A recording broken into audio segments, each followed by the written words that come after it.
આજે આપણે બનાવશું ફ્લાવર બટેકાનું શાક. બહુ જ ઓછી વસ્તુથી અને ફટાફટ બની જાય અને ગરમીમાં ખાવાની મજા પણ આવે એવી રીતે સરસ રીતે આપણે બનાવશું ફ્લાવર બટેકાનું શાક. તો ચલો ફ્લાવર બટેકાનું શાક બનાવવાનું શરૂ કરીએ. તો 250 ગ્રામ ફ્લાવરને મેં સારી રીતે ધોઈને કટ કરી લીધું છે અને એક બટેકું બી સારી રીતે સમારી લીધું છે ને થોડા બીજા ઇન્ગ્રીડિયન્ટ્સ છે તો એ આપણે પછી જોઈશું. તો ચલો બનાવવાનું શરૂ કરીએ. ફ્લાવર બટેકાનું શાક તો 2 ચમચા ભરીને મેં અહીંયા તેલ લઈ લીધું છે. જેમ જ તેલ થઈ ગયું એટલે અડધી ચમચી જીરું નાખી દીધું છે. જીરું થઈ ગયું એટલે ફ્લાવર અને બટેકાને તેલની અંદર નાખી દીધું છે. સારી રીતે આને 2 થી 3 મિનિટ સુધી થવા દઈશું. 2 થી 3 મિનિટ સુધી હલાવ્યા કરશું અને પછી નાખી દઈશું એની અંદર અડધી ચમચી હળદર અને 1 ચમચી મીઠું. મીઠું આપ આપને એકોર્ડિંગ નાખી શકો છો.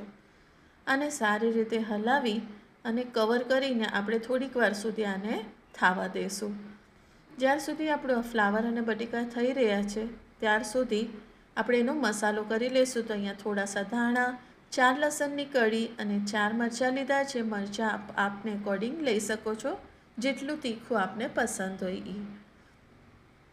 4-5 મિનિટ થઈ ગઈ છે તો હવે આપણે જે મસાલો પીસીને રાખ્યો તો એ એડ કરી દઈશું અને 1 ટમેટું છે એને ઝીણું કટ કરીને લીધું છે એને બી એડ કરી દઈશું અને 2 ચમચી ધાણા જીરું એડ કરી દઈશું. થોડું પાણી એડ કરી દઈશું તાકે આપણા મસાલા ચલે નહીં અને આ બધાને સારી રીતે થોડીક વાર સુધી સાતળવા દઈશું.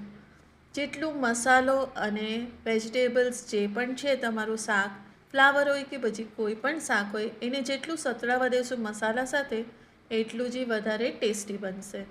કવર કરીને 5 થી 7 મિનિટ સુધી આને કૂક થવા દીધું છે અને આપ જોઈ શકો છો કે ફ્લાવર અને બટેકાનું શાક કેટલું ઇઝી છે અને રેડી બી થઈ ગયું છે.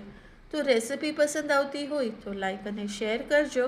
મારી ચેનલને સબસ્ક્રાઈબ ન કર્યું હોય તો પ્લીઝ મારી ચેનલને જરૂર સબસ્ક્રાઈબ કરજો.